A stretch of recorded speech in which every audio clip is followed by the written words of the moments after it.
मित्रांनो, मी निलेश, आपण गावरानमध्ये काम करतो। आज मित्रांनो आपण आपल्या पक्ष्यांसाठी जे आहे लाईव्ह फीड जे आहे ते तयार करणार आहोत, ते पण घरच्या घरी।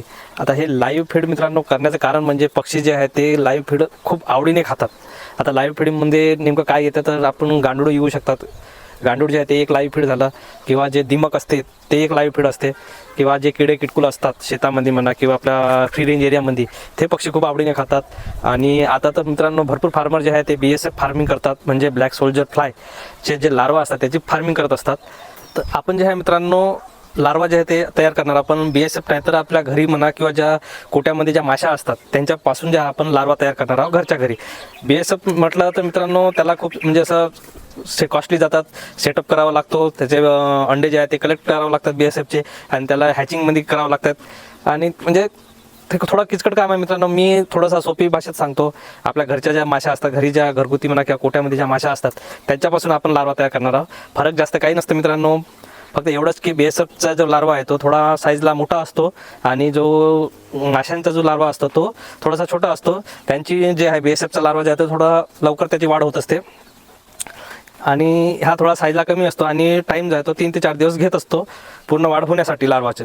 आता हा मित्रांनो लार्वा कसा तयार करायचा ते सांगतो थोडक्यात। तुम्ही एक प्लास्टिकचा टब घेऊ शकता, किंवा जर कूलरचा तुमच्याकडे जर जुना टब असेल तर तुम्ही तो घेऊ शकता सेटअप करण्यासाठी। माझ्याकडे हा ड्रम होता छोटासा कापलेला, तो मी घेतला।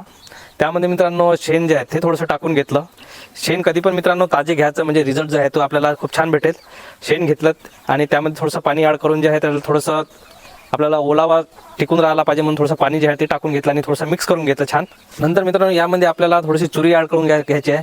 तर तुमच्याकडे जर चुरी नसेल, जे आपल्याला जे आपण डाळ बनवल्यानंतर जे टरफलं राहतात ते जर तुमच्याकडे चुरी नसेल तर तुम्ही जे आहे आपलं गिरणीतलं साधं जे पीठ असते, गव्हाचं पीठ असते, ते तुम्ही ॲड करू शकता। तर त्यामध्ये जे आहे शेणामध्ये जे थोडंसं पीठ जे आहे ते मिक्स करून घ्यायचं थोडंसं, आणि वरती मित्रांनो 2 ते 3 mm जे आहे पीठ जे आहे ते टाकून घ्यायचे, म्हणजे एक असे फोम टाईपचे जे आहे आपल्याला लेअर तयार झाली पाहिजे। त्यानंतर मित्रांनो यावरती जे आहे थोडंसा गुळाचं पाणी जे असेल ते टाकू शकता, किंवा जर दही साखर जे आहे, दही साखरचं जे मिश्रण आहे ते तुम्ही टाकून घ्यायचं आहे। हे टाकण्याचं कारण म्हणजे मित्रांनो हे थोडंसं गोड असते, याला जे आहे माशा जास्त अट्रॅक्ट होतात, आणि जेवढ्या माशा जास्त अट्रॅक्ट होऊन आपल्या या सेटअपवरती तेवढे जास्त आपल्याला लार्वा भेटणार आहे। तर आपल्याला दही साखर जे आहे ते टाकून घ्यायचं आहे। आणि हा अशा प्रकारे मित्रांनो आपला सेटअप जो आहे तो झालेला आहे।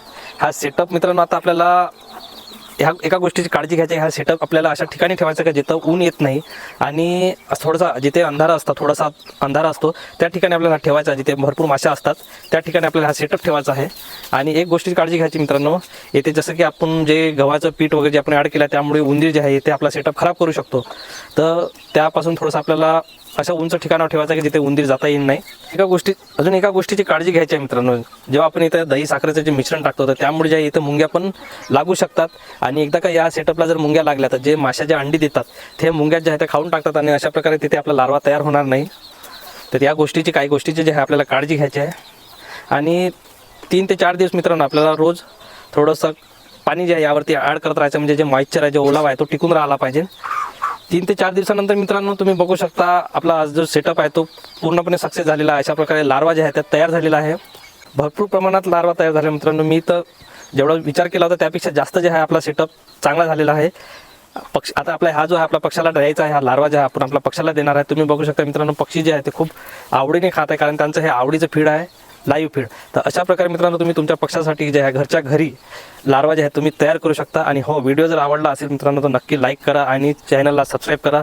मी अशाच नवीन आयडिया जे आहे तुमच्यासाठी आणत राहीन।